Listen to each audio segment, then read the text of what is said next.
en el año 1969, en una celda húmeda y fría de la prisión de Tilanqiao en Shanghái, un hombre de 66 años, consumido por 2 décadas de encarcelamiento, enfrentó la decisión más crucial de su existencia.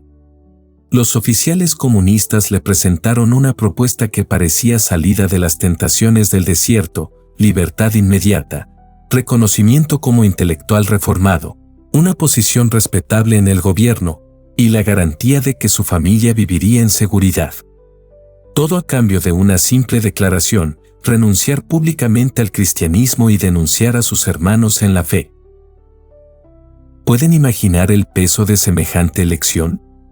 Después de 20 años de tortura psicológica, trabajo forzado y aislamiento brutal, cuando cada fibra del cuerpo clama por alivio, cuando la mente humana ha sido presionada hasta sus límites, cuando la carne grita que ya ha sufrido suficiente. En ese momento, la propuesta del enemigo no era simplemente tentadora, era aparentemente razonable. Pero hay algo que las autoridades comunistas no comprendían, algo que va más allá de la lógica humana y que solo puede entenderse cuando el espíritu ha sido cultivado en las profundidades de la unión con Cristo. Había una realidad espiritual operando en esa celda que era más poderosa que toda la maquinaria represiva del Estado, más real que las cadenas físicas, más convincente que las promesas de libertad terrenal.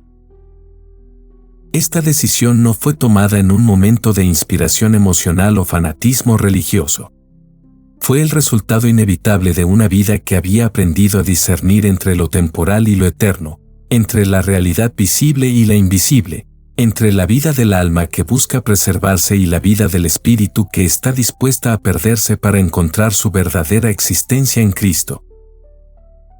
Lo que vamos a explorar hoy trasciende la biografía de un hombre, es una ventana hacia los principios espirituales más profundos que gobiernan la existencia cristiana auténtica. Porque la pregunta no es simplemente por qué Watchman Nee eligió morir antes que negar su fe, sino cómo una persona puede desarrollar tal nivel de convicción espiritual que la muerte se vuelve preferible a la traición. En estos próximos minutos, descubriremos los fundamentos espirituales que sostuvieron a un hombre en su hora más oscura, y más importante aún, cómo estos mismos principios pueden forjar en nosotros una fe tan profunda que ninguna presión externa pueda quebrantarla. Capítulo 1. La anatomía de una tentación perfecta. Las autoridades comunistas no eran amateur en el arte de quebrantar la voluntad humana. Durante 20 años habían estudiado cuidadosamente a este hombre que se había negado a doblegarse. Conocían sus debilidades. Habían observado su dolor, habían calculado cada punto de presión psicológica. La propuesta que le presentaron en 1969 no fue improvisada, fue una obra maestra de manipulación diseñada para atacar cada fibra de resistencia que pudiera quedar en un ser humano agotado. Libertad inmediata, le dijeron. Imaginen el peso de esas palabras para alguien que había perdido 2 décadas de su vida entre muros de concreto. No se trataba simplemente de salir de la prisión, era la posibilidad de respirar aire fresco, de ver el sol sin barrotes, de caminar sin escuchar el eco metálico de sus pasos en corredores húmedos.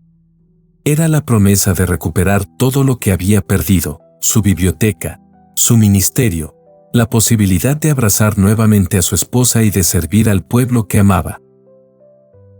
Pero la tentación iba más profunda. Reconocimiento como intelectual reformado, continuaron. Aquí atacaban su dignidad personal, su necesidad humana de ser respetado y valorado por la sociedad.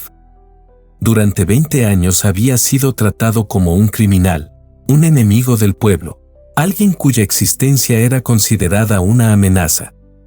Ahora le ofrecían no solo aceptación, sino honor. Podría ser visto nuevamente como un contribuyente valioso a la sociedad china, un erudito cuyas ideas merecían ser escuchadas. La oferta incluía una posición respetable en el gobierno. Esto tocaba algo aún más sutil, la posibilidad de influencia real, de poder hacer cambios positivos en la sociedad, de utilizar su sabiduría y experiencia para beneficiar a millones de personas. ¿No era esto, de alguna manera, también una forma de servir a Dios? ¿No podría ser más bien desde una posición de autoridad que pudriéndose en una celda? Y finalmente, la garantía de que su familia viviría en seguridad. Este era quizás el golpe más bajo y más efectivo. Durante años, su esposa había sufrido las consecuencias de su encarcelamiento. Los familiares de los prisioneros políticos vivían bajo constante sospecha, enfrentaban discriminación laboral. Sus hijos eran rechazados en escuelas y oportunidades de trabajo. Al aceptar la propuesta, no solo se liberaría a sí mismo, sino que liberaría a todos aquellos que amaba de las consecuencias de su terquedad espiritual. Pero había un precio que para el mundo parecía insignificante comparado con los beneficios. Simplemente renuncia públicamente al cristianismo y denuncia a tus hermanos en la fe. Solo palabras. Podría haber pensado a alguien menos maduro espiritualmente. Solo una declaración pública. Después de todo, ¿no sabría Dios lo que realmente había en su corazón? ¿No podría servir mejor a la causa de Cristo libre que muerto? Aquí es donde la sabiduría espiritual de décadas de comunión íntima con Dios se hace evidente. Porque Watchman Nee comprendía algo que las autoridades comunistas jamás pudieron entender, que existe una diferencia abismal entre las tentaciones que atacan la carne y aquellas que atacan el espíritu. Esta no era una tentación hacia el pecado obvio, la inmoralidad, la codicia o la violencia. Esta era una tentación hacia la traición espiritual disfrazada de racionalidad. En esa celda fría, mientras las palabras de la propuesta resonaban en sus oídos, él sabía que no estaba simplemente eligiendo entre libertad y prisión, entre comodidad y sufrimiento, entre vida y muerte. Estaba eligiendo entre dos reinos, entre dos señores, entre dos naturalezas que habían luchado dentro de él durante toda su vida cristiana. Era el momento culminante de todo lo que había enseñado sobre el quebrantamiento del hombre exterior, sobre la autoridad espiritual, sobre la diferencia entre el alma y el espíritu. Las autoridades creían que estaban ofreciéndole una salida razonable a su sufrimiento.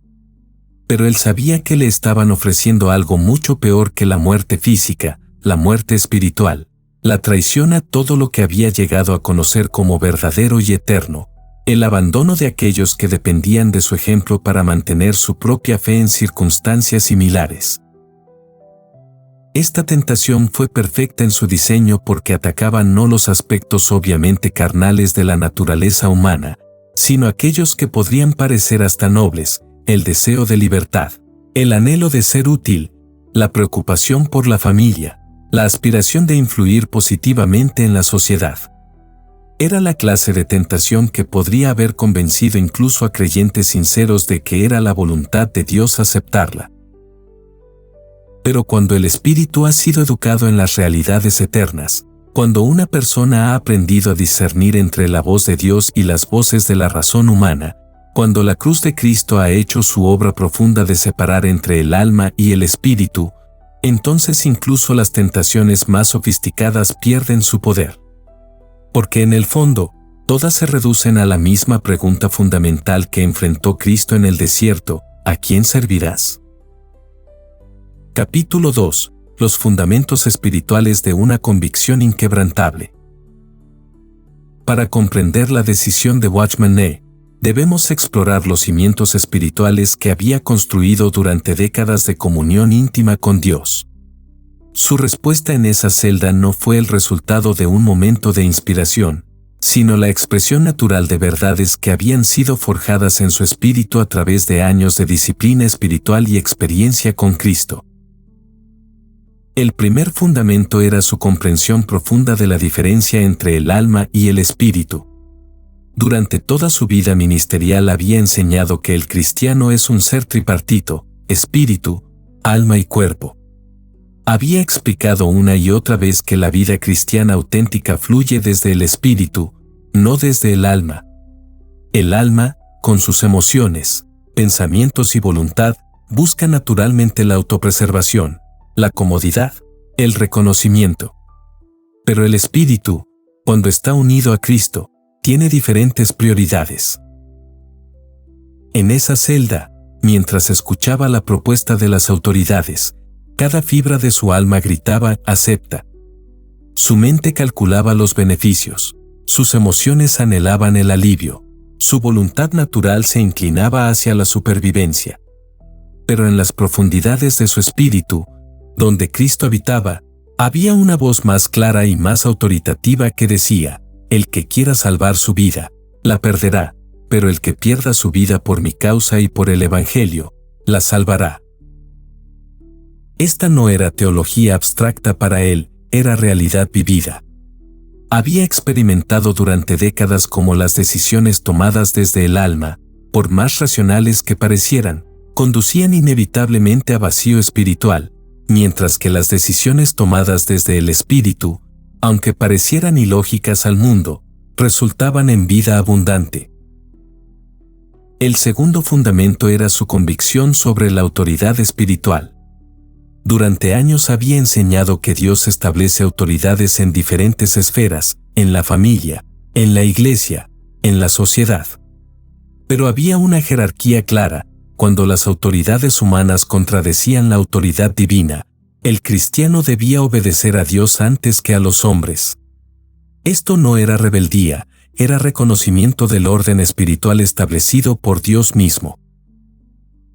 Las autoridades comunistas reclamaban autoridad absoluta sobre todos los aspectos de la vida humana, incluyendo las creencias religiosas. Al aceptar su propuesta, él estaría reconociendo implícitamente que tenían autoridad para determinar qué debía creer y a quién debía servir. Esto no era simplemente una cuestión de libertad religiosa, era una cuestión de reconocimiento de la autoridad suprema de Cristo sobre todas las cosas. Él había enseñado que someterse a la autoridad equivocada es tan destructivo espiritualmente como rebelarse contra la autoridad correcta. En ese momento crucial, someterse a las autoridades comunistas habría significado rebelarse contra Cristo. No había término medio posible. El tercer fundamento era su comprensión del quebrantamiento del hombre exterior.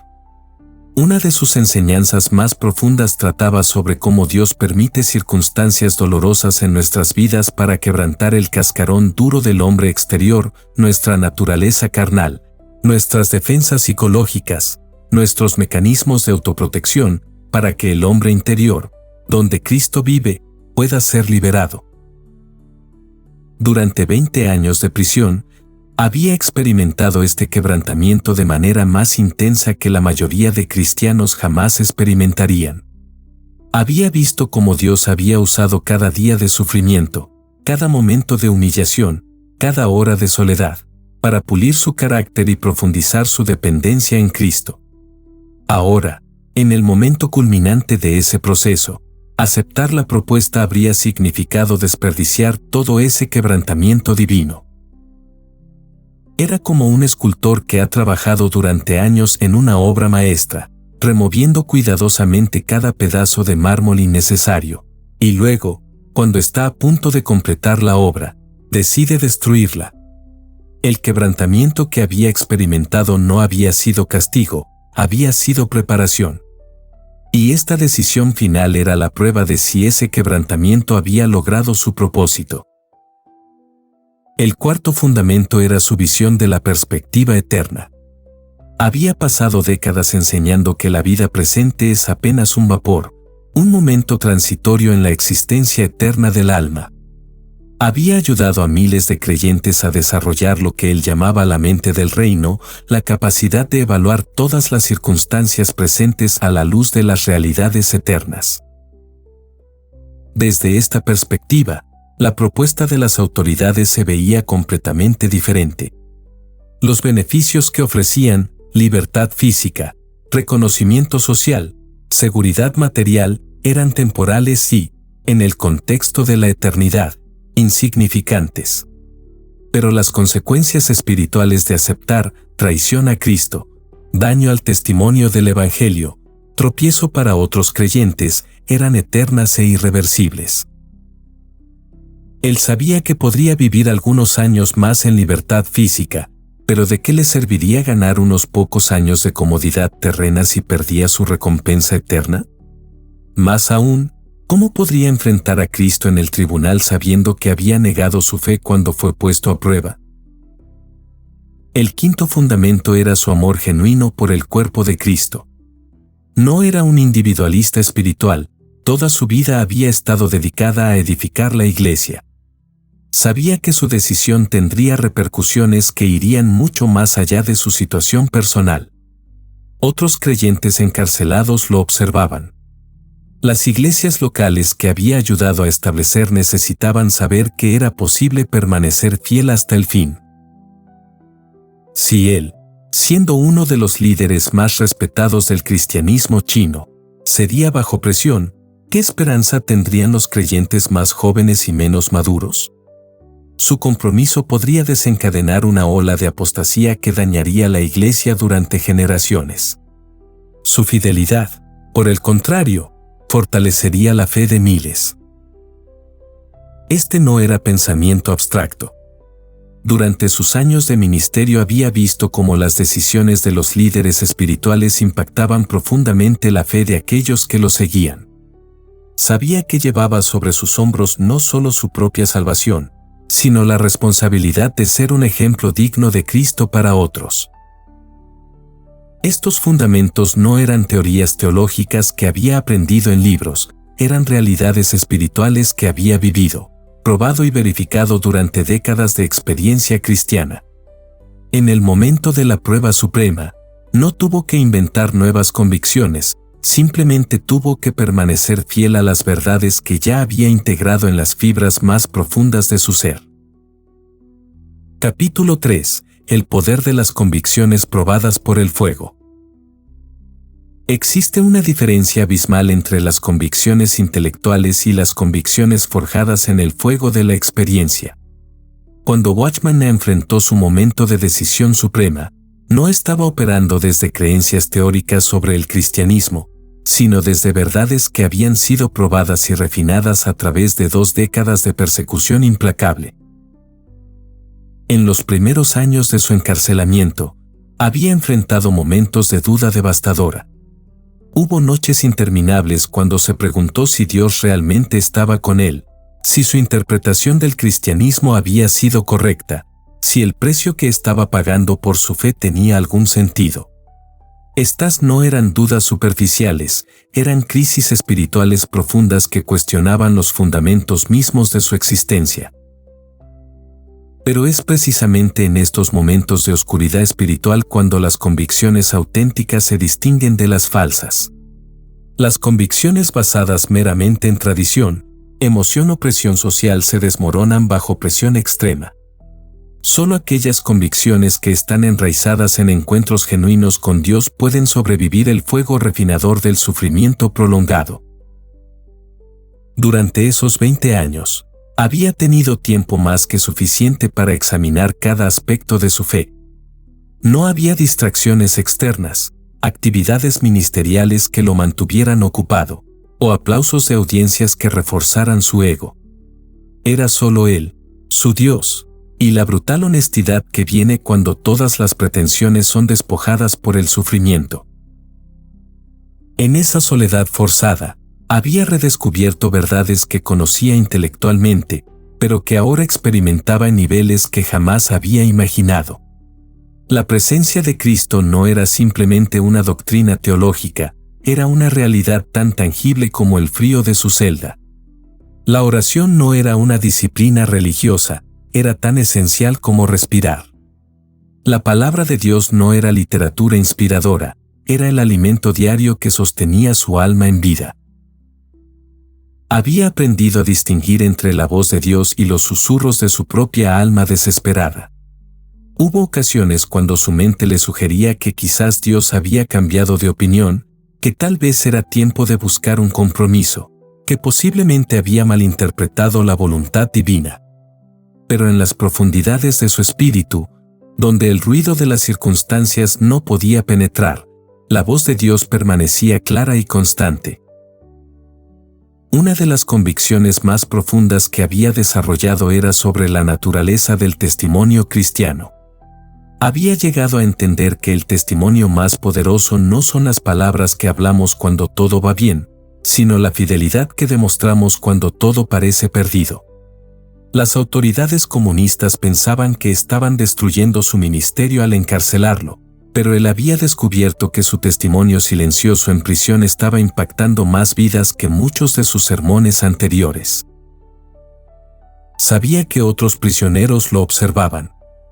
Había visto cómo su manera de enfrentar las dificultades había influenciado incluso a guardias y prisioneros no cristianos. Su ejemplo de dignidad en medio de la humillación, de esperanza en medio de la desesperación, de amor en medio del odio, había sido un evangelio viviente más elocuente que cualquier predicación. También había desarrollado una convicción profunda sobre el valor eterno del sufrimiento redentor. No creía en el sufrimiento por el sufrimiento mismo, pero había experimentado cómo Dios podía transformar incluso las circunstancias más brutales en instrumentos de purificación espiritual y testimonio profético. Su sufrimiento no era desperdicio, era inversión en la obra eterna de Dios. Había aprendido que cuando un cristiano sufre por su fe, no sufre solo. Se une al sufrimiento de Cristo, participa en la obra redentora que continúa desarrollándose a través de la historia, contribuye a lo que Pablo llamó completar lo que falta de las aflicciones de Cristo por su cuerpo, que es la Iglesia. Su dolor personal tenía dimensiones cósmicas. Esta perspectiva había transformado por completo su relación con el sufrimiento. Ya no era algo que simplemente soportaba, era algo en lo que participaba voluntariamente como colaborador con Dios en su obra eterna. No buscaba el sufrimiento, pero cuando llegaba como consecuencia inevitable de la fidelidad, lo recibía como una oportunidad de participar más profundamente en la naturaleza de Cristo. Otra convicción crucial que había sido forjada en esos años era sobre la importancia de la integridad espiritual. Había visto cómo algunos prisioneros habían logrado manipular el sistema, comprometiendo gradualmente sus principios a cambio de pequeñas concesiones. Había observado el proceso sutil pero implacable por el cual las personas podían convencerse a sí mismas de que pequeñas traiciones eran realmente actos de sabiduría. Pero había aprendido que la integridad espiritual no admite términos medios. O eres fiel o no lo eres. O confías en Dios o confías en tu propia sabiduría. O vives por principios eternos o vives por conveniencia temporal. No hay zona gris en las cuestiones fundamentales de la fe. Esta convicción no había sido desarrollada en un laboratorio teológico, sino en el crisol de la experiencia diaria. Había enfrentado miles de pequeñas decisiones durante esos 20 años, cada una de las cuales le ofrecía la oportunidad de comprometer ligeramente sus principios a cambio de algún beneficio menor. Había aprendido que la fidelidad en lo poco preparaba para la fidelidad en lo mucho. Cuando finalmente llegó la propuesta de 1969, no era realmente una nueva tentación, era simplemente la versión más grande e intensa de las mismas tentaciones que había estado resistiendo durante 2 décadas. Sus convicciones no fueron formadas en ese momento de crisis, fueron reveladas por él. El fuego no creó el oro, simplemente quemó todo lo que no era oro, dejando al descubierto lo que realmente había en su corazón. Por eso pudo responder con tal claridad y firmeza. No tuvo que debatir consigo mismo, no tuvo que sopesar pros y contras, no tuvo que luchar con dudas fundamentales. Las decisiones cruciales de su vida ya habían sido tomadas años antes, en miles de pequeñas elecciones que habían forjado su carácter espiritual.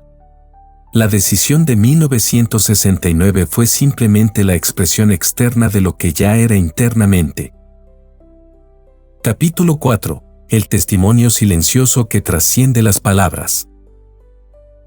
En esa celda fría de Shanghái, Watchman Nee comprendía algo que escapaba completamente a la mentalidad de sus captores, que el testimonio más poderoso del cristianismo no se encuentra en los sermones elocuentes o en los milagros espectaculares, sino en la fidelidad silenciosa de aquellos que prefieren morir antes que negar a Cristo. Su decisión no era solo personal, era profética. Durante sus años de ministerio activo, había predicado a miles, había escrito libros que impactarían generaciones, había establecido iglesias que perdurarían décadas. Pero ahora, en el aparente final de su ministerio público, se le presentaba la oportunidad de dar el testimonio más elocuente de su vida, demostrar que Cristo es verdaderamente digno de todo sacrificio. Había observado durante años cómo otros prisioneros enfrentaban presiones similares. Algunos cedían gradualmente, convenciéndose de que pequeños compromisos eran necesarios para la supervivencia. Otros se quebraban dramáticamente bajo tortura psicológica extrema. Unos pocos mantenían su resistencia por orgullo o terquedad personal. Pero él sabía que su caso era diferente, llevaba sobre sus hombros el peso del testimonio de toda la iglesia china. Las autoridades comunistas habían calculado cuidadosamente el impacto que tendría su capitulación. Él era reconocido como uno de los líderes cristianos más respetados de China. Si podían quebrantar su resistencia, si podían hacer que renunciara públicamente a su fe, el efecto desmoralizador sobre otros creyentes sería devastador. Su apostasía se convertiría en una herramienta de propaganda que el régimen utilizaría durante años para demostrar que incluso los cristianos más comprometidos eventualmente reconocerían la futilidad de su fe. Pero Watchman Nee veía la situación desde una perspectiva completamente diferente. Sabía que su fidelidad hasta el fin se convertiría en una fuente de fortaleza espiritual para generaciones de creyentes que enfrentarían sus propias pruebas. No se trataba de heroísmo personal, se trataba de ser un eslabón confiable en la cadena de testimonios fieles que se extendía desde los apóstoles hasta el presente. Había estudiado la historia del cristianismo lo suficiente para entender el poder transformador del martirio.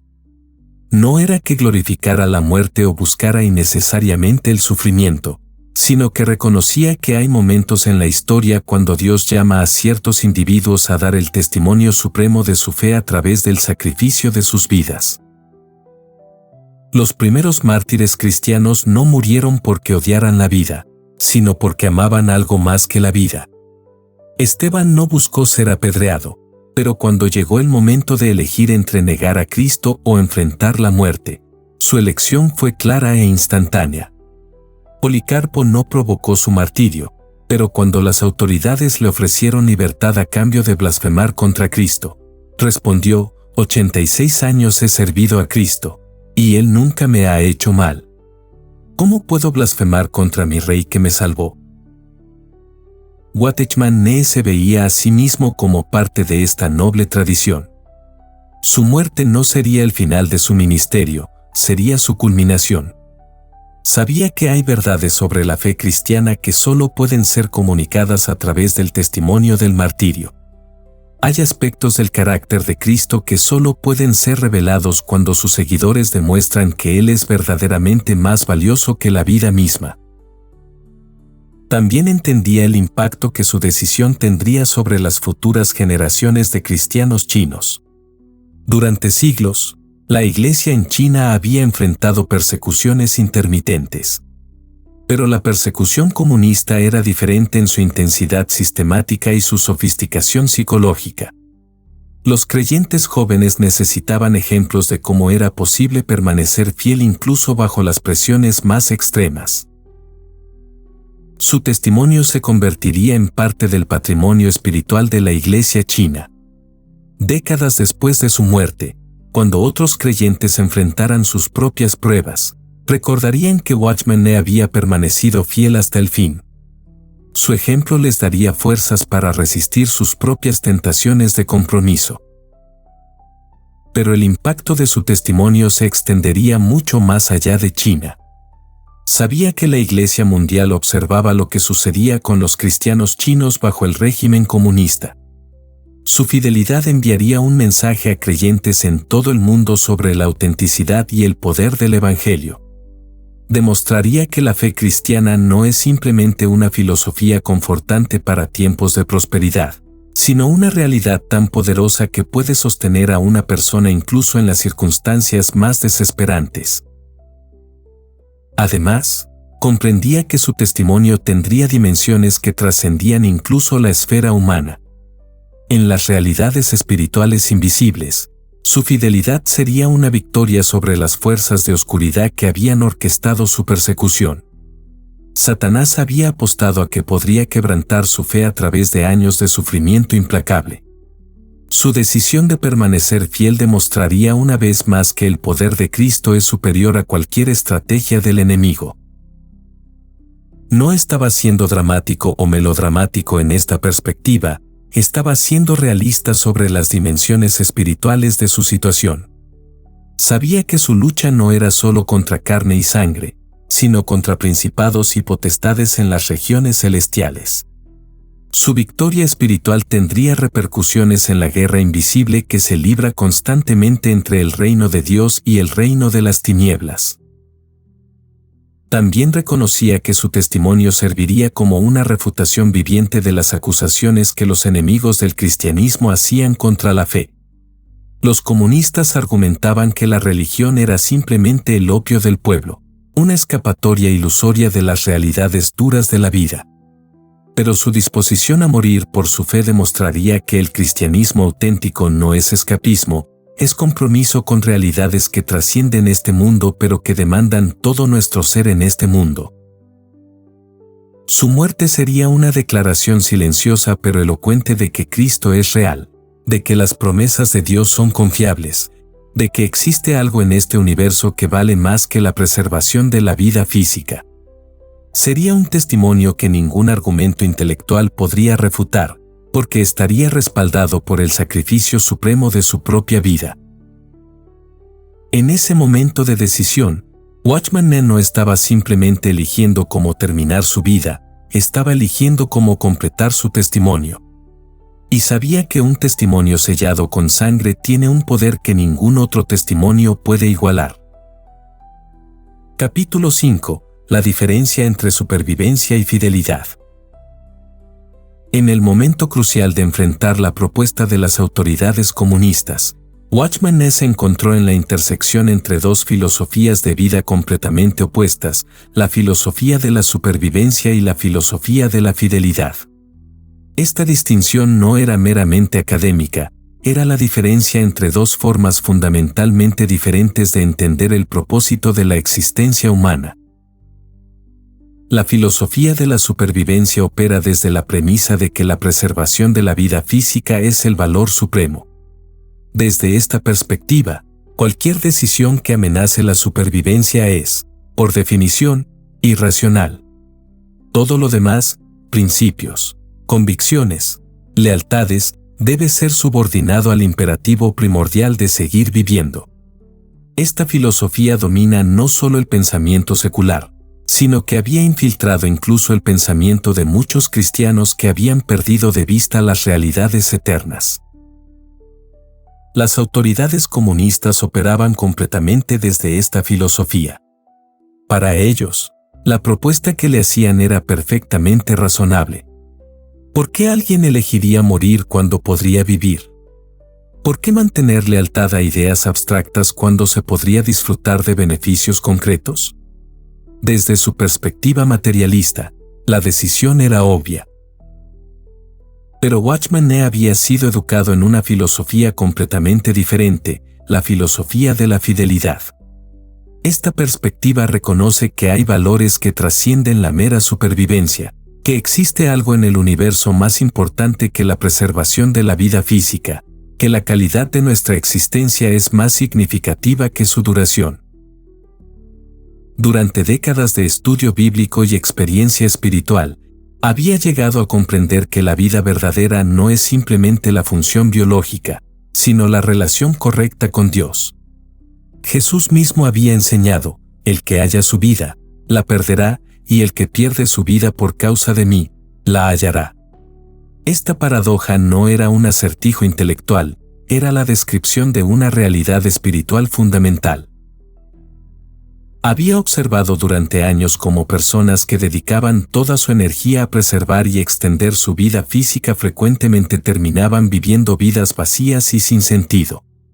Por el contrario, había visto cómo aquellos que estaban dispuestos a sacrificar su comodidad, seguridad e incluso su vida por principios más altos, experimentaban una plenitud y propósito que trascendía las circunstancias externas. En su propio caso, los últimos 20 años habían sido una demostración viviente de esta verdad. Según todos los criterios externos, su vida había sido un desperdicio. Había perdido sus mejores años productivos, había sido separado de su familia y ministerio, había sido reducido a la existencia más básica. Pero en las profundidades de su ser, sabía que estos habían sido los años más significativos de su vida. Durante su encarcelamiento había experimentado dimensiones de comunión con Cristo que nunca había conocido en sus años de ministerio público. Había desarrollado una intimidad con Dios que solo es posible cuando todas las distracciones externas han sido removidas. Había probado la realidad de las promesas bíblicas de una manera que solo aquellos que han perdido todo por Cristo pueden experimentar. Esta experiencia había confirmado su convicción de que la fidelidad a Dios no es un obstáculo para la vida plena, es el camino hacia ella. La supervivencia física sin integridad espiritual no es realmente vida, es simplemente existencia biológica prolongada. Por el contrario, una vida dedicada a la fidelidad a Dios, incluso si es cortada prematuramente, es una vida que ha cumplido su propósito verdadero. La propuesta de las autoridades representaba la tentación de cambiar de filosofía en el último momento. Después de 20 años de vivir según la filosofía de la fidelidad, se le invitaba a adoptar la filosofía de la supervivencia. Era como si un atleta que había entrenado durante años para una carrera, al llegar a la última vuelta, decidiera abandonar la pista para evitar el cansancio de los metros finales. Pero él comprendía que este cambio de filosofía no solo afectaría los últimos años de su vida, invalidaría todo lo que había representado durante las décadas anteriores. Si aceptaba la propuesta, estaría declarando implícitamente que sus años de encarcelamiento habían sido un error, que su ministerio anterior había estado basado en premisas falsas, que todo su testimonio de vida había sido el producto de fanatismo mal dirigido. Más profundamente, sabía que adoptar la filosofía de la supervivencia en este momento crucial sería una traición no solo a sus propias convicciones, sino a todos aquellos que habían sido influenciados por su ejemplo. Miles de creyentes habían enfrentado sus propias pruebas inspirados por su testimonio de fidelidad. Si ahora mostraba que incluso él, en el momento final, elegiría la supervivencia sobre la fidelidad, ¿qué mensaje enviaría a aquellos que aún luchaban por mantener su fe? También reconocía que esta decisión tendría implicaciones que se extenderían mucho más allá de su situación personal. Estaba representando no solo sus propias convicciones, sino las convicciones de toda la tradición cristiana. Los mártires del pasado habían enfrentado decisiones similares y habían elegido la fidelidad.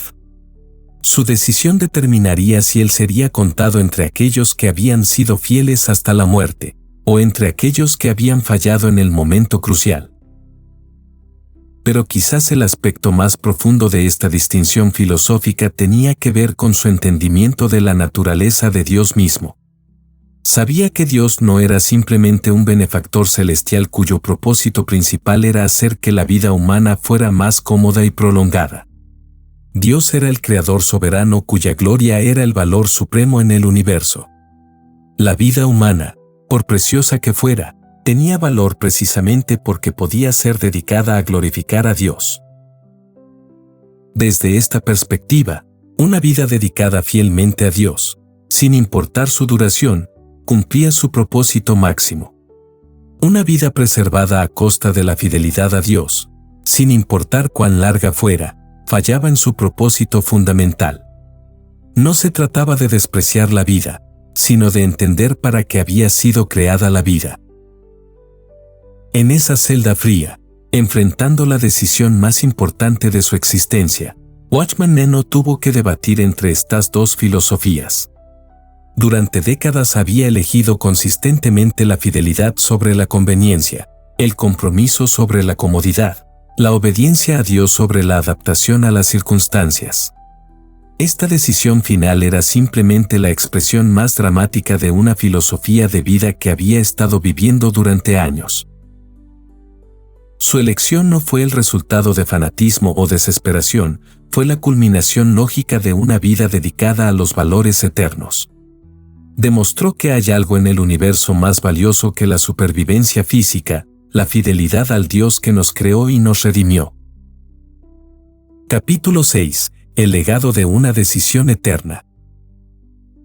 La decisión de Watchman Nee en esa celda de Shanghái en 1969 no fue simplemente el acto final de un hombre moribundo, fue la siembra de una semilla que produciría fruto durante generaciones. Su rechazo a la propuesta de las autoridades comunistas y su posterior muerte en prisión en 1972 se convirtieron en un legado espiritual cuyo impacto se extiende mucho más allá de lo que él mismo podría haber imaginado. En los meses siguientes a su muerte, cuando la noticia comenzó a filtrarse clandestinamente entre las comunidades cristianas subterráneas de China, el efecto fue galvanizante.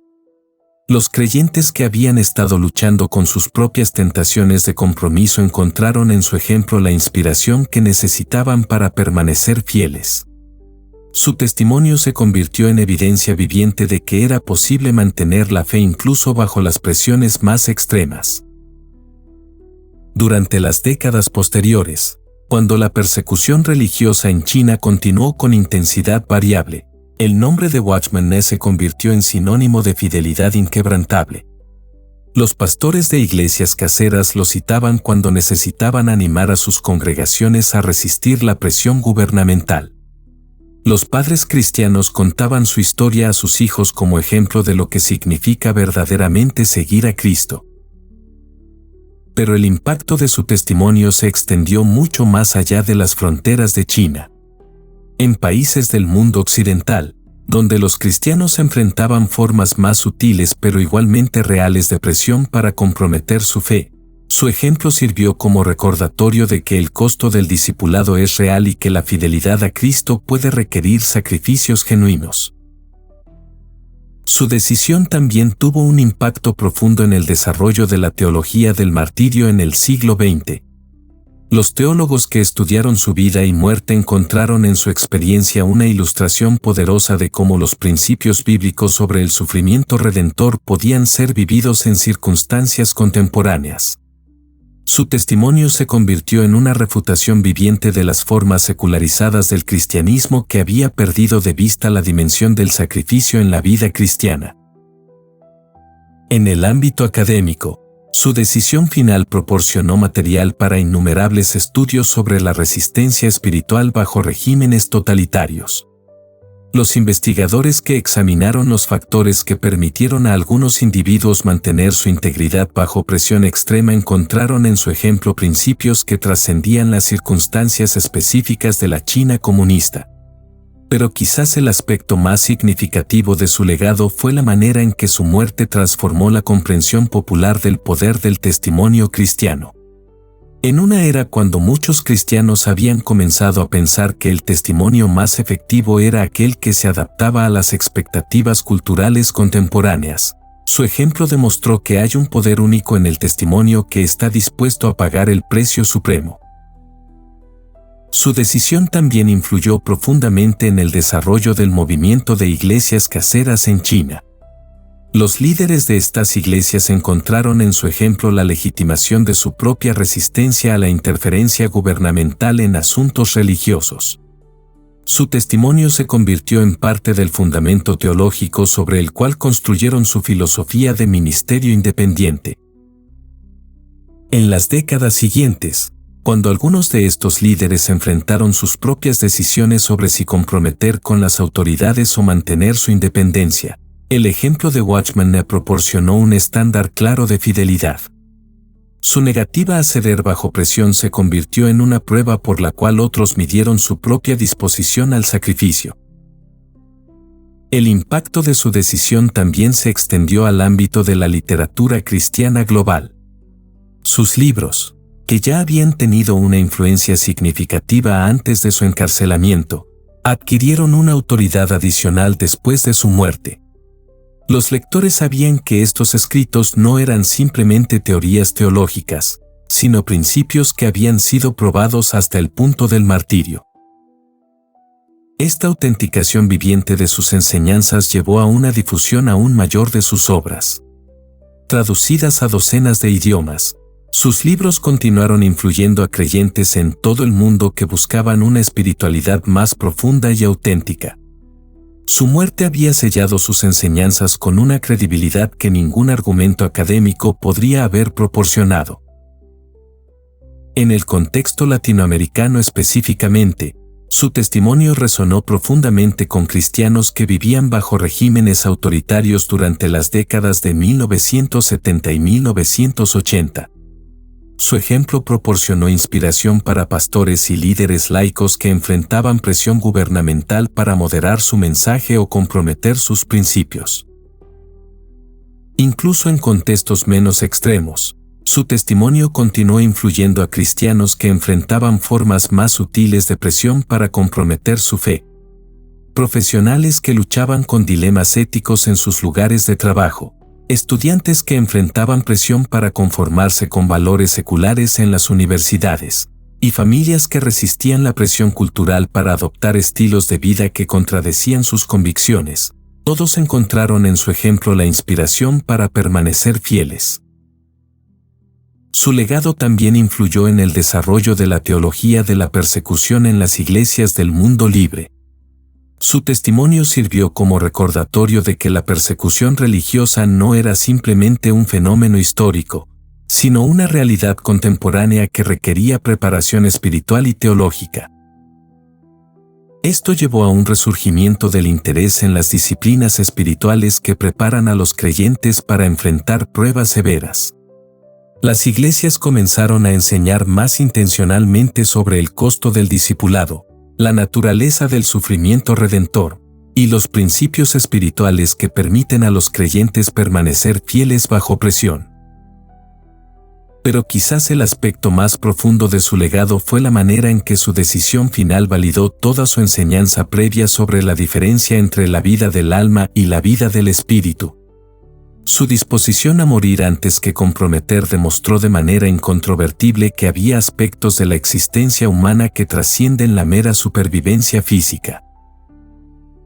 Esta demostración práctica de sus principios teológicos tuvo un impacto transformador en la manera en que muchos cristianos entendían su propia fe.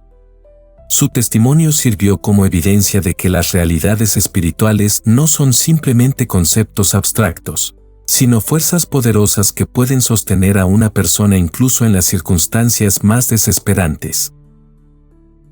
Su legado continúa influyendo a nuevas generaciones de creyentes que descubren en su ejemplo una alternativa a las formas comprometidas y superficiales del cristianismo que dominan mucho del panorama religioso contemporáneo. Su vida y muerte siguen desafiando a los cristianos a considerar seriamente lo que realmente significa seguir a Cristo cuando el costo es genuinamente alto. Capítulo 7. Aplicaciones eternas para nuestras decisiones diarias. La decisión dramática de Watchman Nee en esa celda de prisión puede parecer muy lejana de las circunstancias que enfrentamos en nuestra vida diaria. Después de todo, pocos de nosotros seremos puestos ante la elección literal entre negar nuestra fe o enfrentar la muerte. Sin embargo, los principios espirituales que guiaron su decisión final son directamente aplicables a las decisiones que enfrentamos constantemente en nuestro caminar cristiano. Cada día, en formas menos dramáticas pero igualmente significativas, enfrentamos momentos en los que debemos elegir entre la conveniencia temporal y la fidelidad eterna, entre la aceptación social y la obediencia a Dios, entre preservar nuestra comodidad y mantener nuestra integridad espiritual. Estas decisiones aparentemente pequeñas son, en realidad, El entrenamiento para los momentos más cruciales que pueden llegar en nuestras vidas. El principio fundamental que operó en la decisión de Watchman Nee fue su comprensión de que hay realidades más importantes que la preservación de la vida física. Para nosotros, esto se traduce en reconocer que hay valores más importantes que la preservación de nuestra comodidad, nuestro estatus social, nuestro éxito profesional, o incluso nuestras relaciones humanas. Cristo debe ser supremo sobre todo lo demás en nuestras vidas. En el ámbito profesional, esto podría significar rechazar oportunidades de avance que requieren comprometer principios éticos, negarse a participar en prácticas empresariales que dañan a otros, o estar dispuestos a enfrentar discriminación por mantener posturas cristianas en un ambiente cada vez más secular. El principio es el mismo que guió a Watchman Nee: hay cosas más valiosas que el beneficio inmediato. En las relaciones personales, los principios que él demostró se aplican cuando enfrentamos presión de familia o amigos para comprometer nuestros valores cristianos. Puede ser la presión sutil pero constante para participar en actividades que contradicen nuestras convicciones, o la presión más directa para abandonar compromisos que otros consideran excesivos o innecesarios. Su ejemplo nos enseña que la verdadera fidelidad se demuestra no solo en los momentos de crisis dramática, sino en la consistencia diaria de pequeñas decisiones que reflejan nuestras prioridades espirituales. Cada vez que elegimos la oración sobre el entretenimiento, la generosidad sobre la acumulación, la verdad sobre la conveniencia, estamos practicando los mismos principios que él demostró en su decisión final. Una aplicación particularmente relevante en nuestra cultura contemporánea es el área de las presiones sociales y políticas. Vivimos en una época cuando expresar ciertas convicciones cristianas puede resultar en ostracismo social, pérdida de oportunidades profesionales, o incluso persecución legal. El ejemplo de Watchman Nee nos desafía a considerar si estamos dispuestos a pagar estos precios por mantener nuestra fidelidad a Cristo. Su testimonio también tiene aplicaciones profundas para nuestra vida de iglesia. En una época cuando muchas iglesias están tentadas a comprometer el mensaje del Evangelio para ganar aceptación cultural o aumentar la asistencia, su ejemplo nos recuerda que hay valores más importantes que el éxito numérico o la relevancia cultural. La fidelidad al Evangelio completo, incluso cuando es impopular, debe tener prioridad sobre la adaptación estratégica. Para los líderes cristianos específicamente, su ejemplo proporciona un estándar poderoso de integridad en el ministerio. En un ambiente donde los escándalos morales y los compromisos doctrinales han dañado la credibilidad del liderazgo cristiano, su testimonio demuestra que es posible mantener la integridad incluso bajo las presiones más extremas. Su decisión también nos enseña sobre la importancia de desarrollar convicciones profundas antes de que lleguen los momentos de crisis. Él pudo responder con tal claridad y firmeza porque había pasado décadas cultivando su relación con Dios y estableciendo sus prioridades espirituales. No tuvo que inventar nuevas convicciones en el momento de la prueba, simplemente tuvo que vivir según las convicciones que ya había desarrollado. Esto nos desafía a examinar honestamente nuestras propias convicciones. ¿Son lo suficientemente profundas como para sostenernos cuando enfrentemos presión real? ¿Hemos desarrollado la clase de relación íntima con Cristo que puede mantenernos fieles cuando las circunstancias externas se vuelvan adversas? ¿Estamos cultivando las disciplinas espirituales que forjan el carácter necesario para la fidelidad a largo plazo? Su testimonio también nos enseña sobre el poder del ejemplo personal. Su decisión influyó a miles de otros cristianos porque sabían que había pagado el precio supremo por sus convicciones. Esto nos recuerda que nuestras propias decisiones de fidelidad, aunque parezcan pequeñas, pueden tener un impacto significativo en otros que nos observan. Padres cristianos pueden encontrar en su ejemplo inspiración para mantener estándares bíblicos en la crianza de sus hijos, incluso cuando la presión cultural sugiere que tales estándares son demasiado estrictos o anticuados. Jóvenes cristianos pueden encontrar fortaleza para resistir la presión de sus compañeros cuando esa presión contradice sus valores cristianos. En el ámbito de las decisiones financieras, su ejemplo nos desafía a considerar si estamos dispuestos a sacrificar la ganancia material por la integridad espiritual. Esto podría manifestarse en rechazar inversiones en industrias que contradicen valores cristianos, en mantener prácticas comerciales honestas aunque sean menos rentables, o en dar generosamente incluso cuando eso limite nuestro nivel de vida. Su testimonio también tiene aplicaciones para cómo enfrentamos el sufrimiento personal. Cuando enfrentamos enfermedad, pérdida o circunstancias difíciles, su ejemplo nos enseña que es posible mantener la fe e incluso encontrar propósito redentor en el sufrimiento. No debemos buscar el sufrimiento, pero cuando llegue como resultado inevitable de la fidelidad, podemos enfrentarlo con la misma confianza en Dios que Él demostró. Finalmente, su decisión nos recuerda que estamos viviendo para una audiencia eterna. Las decisiones que tomamos hoy tienen implicaciones que se extienden mucho más allá de las circunstancias inmediatas. Estamos construyendo un testimonio que impactará no solo nuestra propia vida, sino las vidas de otros y, en última instancia, la gloria de Dios. Su ejemplo nos desafía a vivir cada día con la perspectiva de la eternidad, tomando decisiones basadas no en la conveniencia temporal sino en los valores eternos. Nos recuerda que el verdadero éxito en la vida cristiana no se mide por la comodidad o la seguridad que logramos preservar, sino por la fidelidad que demostramos a Cristo en todas las circunstancias. Conclusión. En esa celda fría de Shanghái, cuando Watchman cerró definitivamente la puerta a la propuesta de las autoridades comunistas, no estaba simplemente eligiendo morir en lugar de vivir. Estaba declarando al mundo entero que Cristo es verdaderamente digno de todo sacrificio, que las realidades eternas son más poderosas que las presiones temporales, y que existe en el corazón humano una capacidad de fidelidad que trasciende todos los instintos de supervivencia. Su decisión final no fue el acto desesperado de un fanático, sino la culminación natural de una vida dedicada a los principios del reino de Dios.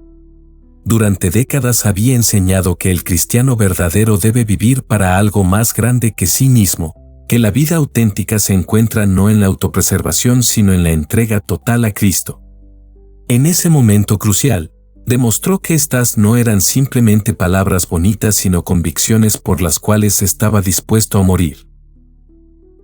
Hoy, décadas después de su muerte, su testimonio continúa resonando con una autoridad que ningún argumento intelectual podría igualar. Porque hay algo en el corazón humano que reconoce intuitivamente la autenticidad de una vida dedicada completamente a principios más altos, algo que responde con admiración ante aquellos que prefieren la integridad sobre la supervivencia. Su ejemplo nos desafía a examinar honestamente nuestras propias vidas. ¿Estamos viviendo por convicciones lo suficientemente profundas como para sostener decisiones difíciles? ¿Hemos desarrollado la clase de relación íntima con Cristo que puede mantenernos fieles cuando las circunstancias se vuelvan adversas? ¿Estamos preparados para pagar el costo real del discipulado? No todos seremos llamados al martirio físico, pero todos seremos llamados a alguna forma de muerte al yo, a algún tipo de sacrificio que demuestre la supremacía de Cristo en nuestras vidas. Las presiones que enfrentamos pueden ser más sutiles que las que Él enfrentó, pero no son menos reales. La pregunta fundamental sigue siendo la misma: ¿a quién serviremos cuando el costo de la fidelidad se vuelva personal y doloroso? El legado de Watchman Nee nos recuerda que la vida cristiana auténtica no es un camino de conveniencia espiritual, sino de transformación radical que puede requerir sacrificios genuinos. Su testimonio nos invita a abandonar las formas superficiales del cristianismo que prometen beneficios sin costo, y a abrazar la realidad de una fe que puede transformarnos desde lo más profundo de nuestro ser. En un mundo que está perdiendo rápidamente el contacto con las realidades eternas, Necesitamos desesperadamente ejemplos como el suyo que nos recuerden que hay valores que trascienden la mera supervivencia, que existe una dimensión de la existencia humana que no puede ser tocada por las circunstancias externas, que Cristo verdaderamente ofrece una vida que vale más que todo lo que este mundo puede quitar. Su decisión final nos asegura que es posible vivir y morir con una dignidad que ninguna fuerza externa puede arrebatar. Nos promete que cuando enfrentemos nuestros propios momentos de decisión crucial, no estaremos solos. El mismo Cristo que lo sostuvo en esa celda de prisión está disponible para sostenernos en nuestras propias pruebas. Que su testimonio nos inspire a vivir cada día con la perspectiva de la eternidad, a tomar decisiones basadas en los valores del reino de Dios más que en la conveniencia temporal, y a desarrollar la clase de carácter espiritual que puede permanecer fiel sin importar el costo. Porque al final, lo que realmente importa no es cuánto tiempo vivimos, sino para qué vivimos y cuán fielmente representamos a Cristo en todas las circunstancias de la vida.